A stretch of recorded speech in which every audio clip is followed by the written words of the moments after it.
Hey guys, welcome to your Encouraging Friend podcast. I am your host, Marilyn Serrano, and I want to thank you from the bottom of my heart for being here with me today. Thank you for your time. I know it's precious, so my hope is to add as much value as I possibly can. Thanks again, and I hope you love the show.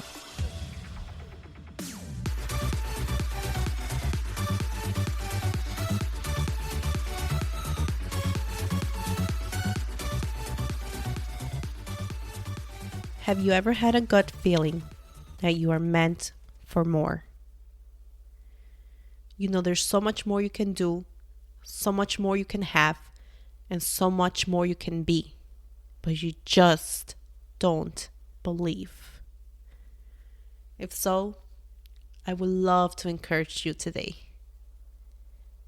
Roger Bannister was crushed by disappointment for finishing fourth place in the 1952 Olympics in Helsinki, a race he had been expected to win. During the following months, a crazy idea of giving up athletics was running through his mind before he set a new goal that kept him in the race.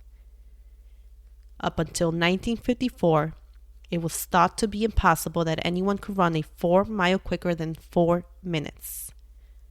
This was known as the 4-minute mile. You've got doctors, psychologists, and other expert runners that knew that the body would not be able to perform at that level, that this was simply impossible, and that nobody should even try. It would be a dangerous attempt. Until Roger Bannister proved them wrong. Roger did not allow the limiting beliefs from others stop him from achieving his new goal, to run the 4-mile run in under 4 minutes. And that's exactly what he did. He was the first person to break the 4-minute mile in 3 minutes and 59 seconds. What seemed to be impossible all of a sudden became possible not only for Roger, but also for the thousands who had been able to break the 4-minute mile after him. He changed the way the world believed was impossible through dedicated training and personal motivation. But most importantly, the belief that he could do it. So what about you? Is there something you would like to do but haven't because you don't believe you can? Maybe you have been told that you will never make it, that you are not good enough, that you are too old, too young, that you don't have what it takes, that there's no point, and it's simply impossible. Roger Bannister is one example of many people who have proved that one person can change the world if they truly believe. After him, thousands of others believed they could break the record, and they did. But it took one person to show courage, to do what had to be done, and to defeat those limiting beliefs that unfortunately stop many people from pursuing their goals and dreams. If you want to become a doctor but you don't believe you can, you will never take the steps to become a doctor. If you want to be a professional football player but don't believe you can, you will never begin training for it. And if you want to leave your job to start your own business because you have the skills to do so, but you don't believe in yourself, you will stay there forever. The problem is, you don't believe you can.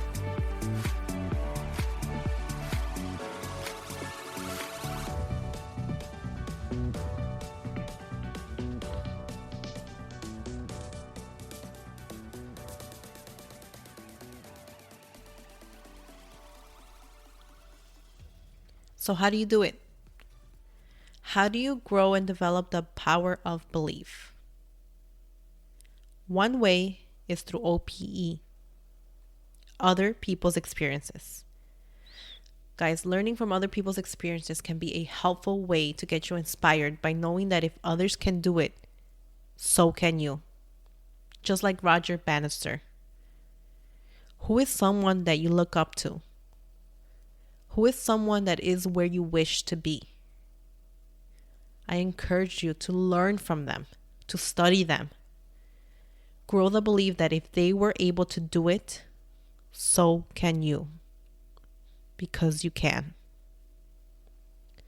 Another way is through YPE, your personal experiences. Where have you been successful? What experiences and victories do you have that you can look back to and build your belief? Those memories can be very powerful. You have to remember your wins. You have to remember that if you were able to do it back then, you are able to do it now. There is power in remembering.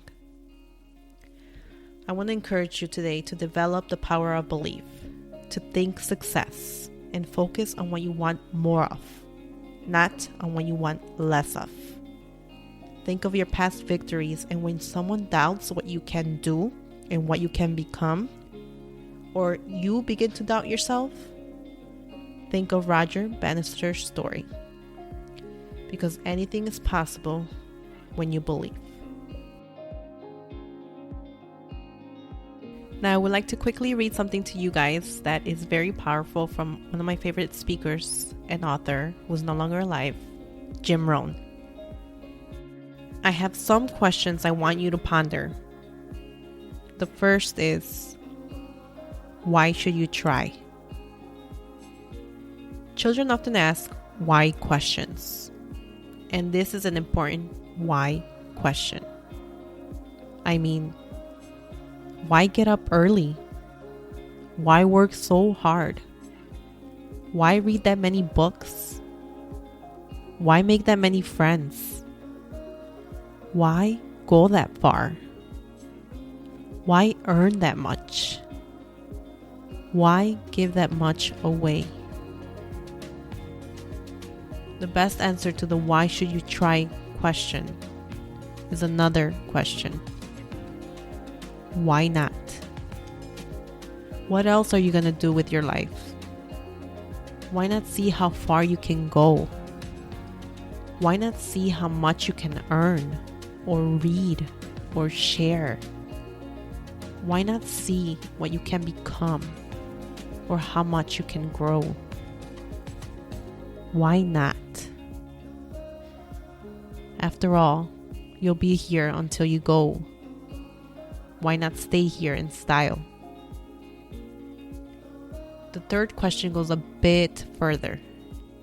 It demands, why not you? Some people have done the most incredible things with a limited background. Some people do so well that they get to see it all. Why not you?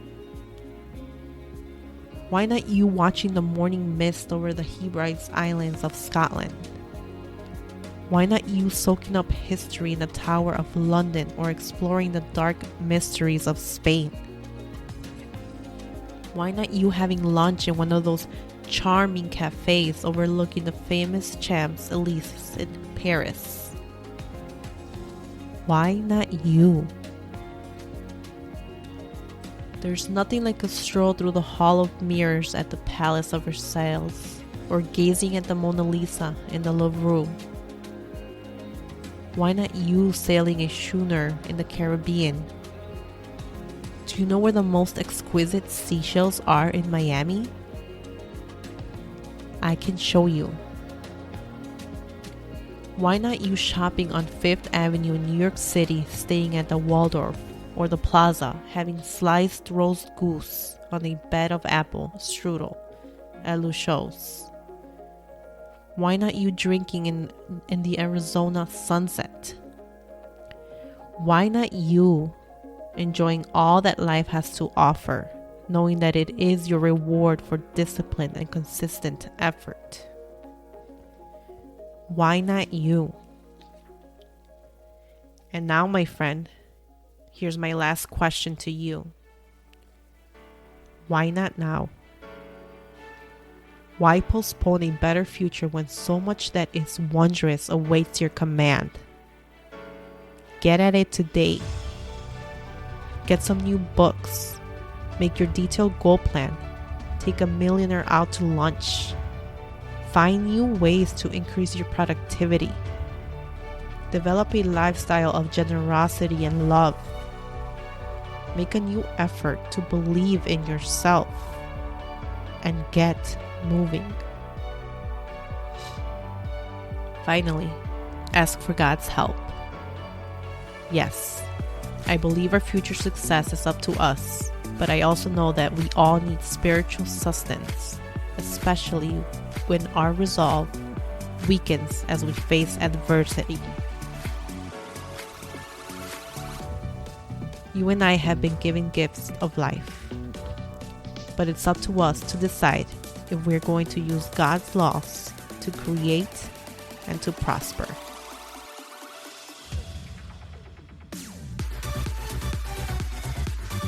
Hey guys, thanks so much for being with me here today. I hope to see you next week for another episode of Your Encouraging Friend podcast. Please be sure to follow the show and share this message with a friend so they can be encouraged too.